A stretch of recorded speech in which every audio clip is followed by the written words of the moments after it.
What is happening, everybody? I'm just down here on the homestead these days. Becca's gone, visiting family. This is a video I wanted to put in front of the other one because the video is all bad shot and everything. If you start filming a video in vertical, for those of you that don't know, and then turn the just for a second, and then turn it horizontal the whole way, and you're looking and you're seeing your reflection in the camera and everything on a selfie stick. I'm trying to get more in the shots right now. I'm holding it with my arm, but it stays vertical the whole time. And rather than reshoot it, I've got so much cooking right now that I would rather just take a minute and explain that. So before we head over to the video, for those of you that are watching this for the first time, before you got here, all of us went around the room and stood up for a minute and gave our name and told a little bit about ourselves. And so it's your go. With that, let's check it out. Another update on what's going on around here.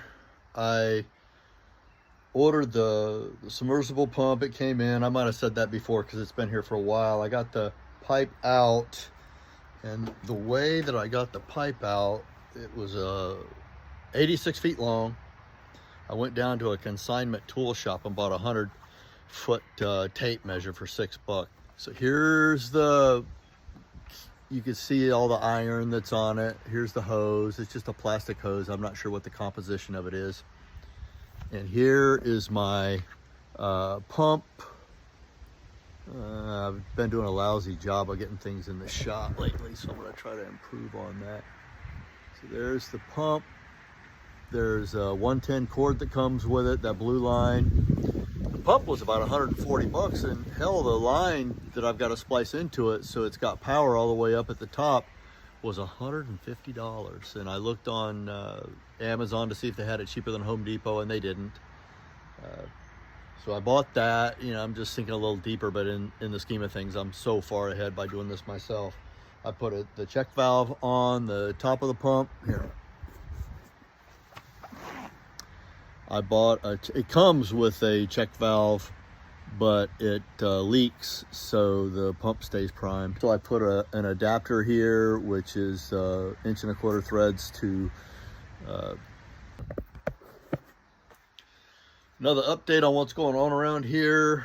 I ordered the submersible pump. It came in. I might have said that before because it's been here for a while. I got the pipe out, and the way that I got the pipe out, it was 86 feet long.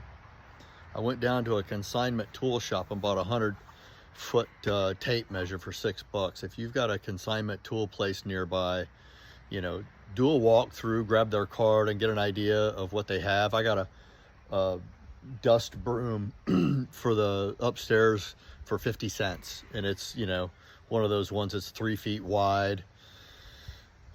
Anyway, I'm getting off track. So here's you can see all the iron that's on it. Here's the hose. It's just a plastic hose. I'm not sure what the composition of it is. And here is my pump. I've been doing a lousy job of getting things in the shot lately, so I'm going to try to improve on that. So there's the pump. There's a 110 cord that comes with it, that blue line. The pump was about 140 bucks, and hell, the line that I've got to splice into it so it's got power all the way up at the top was $150. And I looked on Amazon to see if they had it cheaper than Home Depot, and they didn't.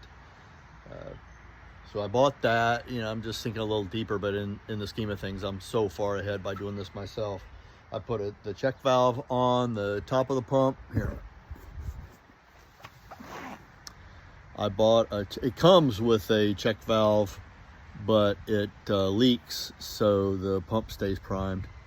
How do I get this better? Okay. And it recommends you put a check valve on it, and it also recommends that it has a 1/8 inch weeping hole. So you well guys out there, let me know, why is that? Why is it that the check valve needs a weeping hole? And also I put an adapter here, which is 1 1/4 inch threads to what do you call these things? Grab on.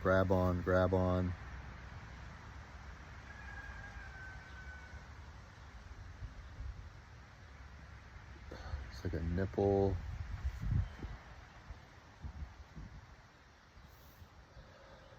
Let me see what it says on the box.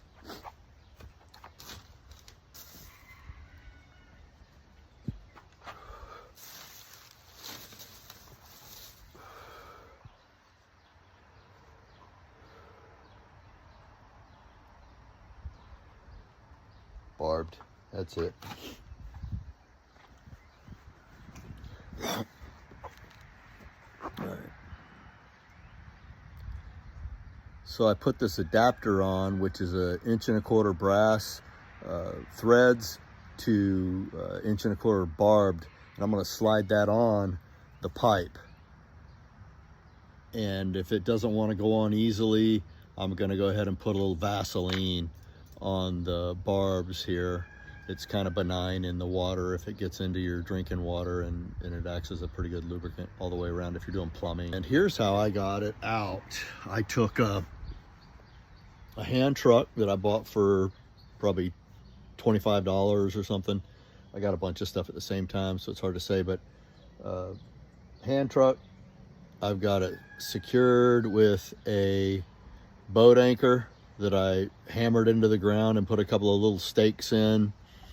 And then I took one of those old school bench pressing bars. I bet you that this is the same bench pressing bar that I used to have when I was a kid. Now I'm gonna put this pump back together. This is a submersible, so I'm not putting it back together.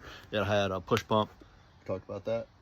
But I'm gonna assemble all this crap, stick it down in there. I gotta splice the 150 foot wire that I got. It's 110. I chose 110 because I've got 110 right there. And then I've got to wire it into a pressure switch between the power supply. It goes like this: the power supply input to, in my case, fuses, in your case, probably breakers, to a pressure switch, which is a solenoid that is set. You can dial them in and out, but this one's set to 30-50. So what that means is when you hit 50 pounds of pressure, it shuts off. And then you use it, it goes into a holding tank in the well area there that's got a bladder in it. You put air in it to the certain, I can't remember what it is, 35 PSI. You just had to look it up, but the water comes up, goes into the holding tank, and as you use the water, the pressure goes down, and eventually it hits 30 PSI, and it kicks back on to get you up to 50, then it shuts back off. That way the pump's not working all the time. It's not a pressure sensitive pump in the sense that some are in the RVs you had. I had a pressure sensitive pump in my school bus, a little bit different. So I'm just explaining this to folks that might be interested to know this and don't know it. And this is my first install of one of these. I was a plumber, and I, worked with electronics, and I had all the background to be able to absorb it. But you guys that put wells in, don't chop me to pieces or anything. But if I'm doing something wrong, put the correction down in the comments, or questions if you're watching this. Well, how do you do this? And together we'll get it all sorted out. But this is gonna work, and I just don't know the specifics and all the little nuances. So I'm gonna get this in, get the hose in. I've got fittings. Let's see here. I didn't get a torque arrestor. It's only a 1 horsepower pump, but I've got fittings to come off of the water supply line down in the well out to 1/2-inch PVC, which is what is in there now. And so I'm just gonna marry it up to the existing cobbled up situation down there. I'm not gonna reinvent it all. And I'm gonna put some of these in the line because it went from having 2 holes in a 6-inch casing to 2 tubes to 1 water supply tube in a 6-inch casing. And this will just keep it from knocking around so much. Maybe the joints, I'll make sure I put these really close to the splice point. So the splice point, when that thing torques on, isn't hitting the outside or the inside of the casing and eventually wearing through or whatever. I'm just hedging my bets because you don't want to dig this thing back up for something silly. So right now, I only have this because the downstairs flapper doesn't flap. But so right now what I'm doing is I'm going to put this all together, and then I'm going to lower it back down. I've got a grabber at the top that I that I made. I showed you in a previous video. And I'm gonna hook it up to my truck with this rope.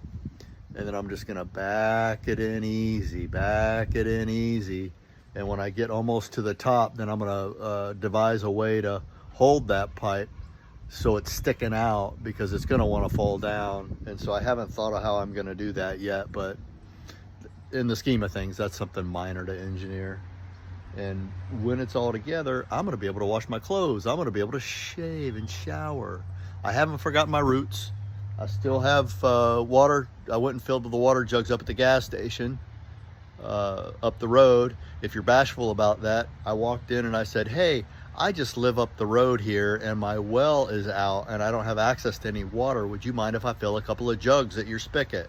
And she said, no, I don't mind at all.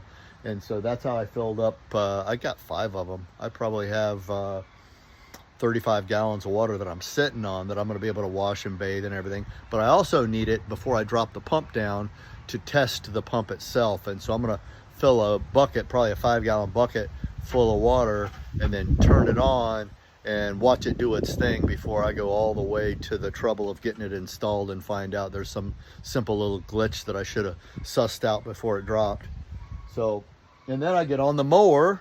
That's probably my next project, because the grass is just growing. It just rained. I'm getting smoke from the Canada fire, and it's making the sun look incredible as it's coming up first thing in the mornings. But it's not that bad. I don't have ash on my hood like I've gotten in the past when there's a substantial forest fire. We're probably far enough away that that stuff has fallen out, but that's what I got going today. Becca's gone. She is in Texas. Her sister just had a baby, so she took Phoebe.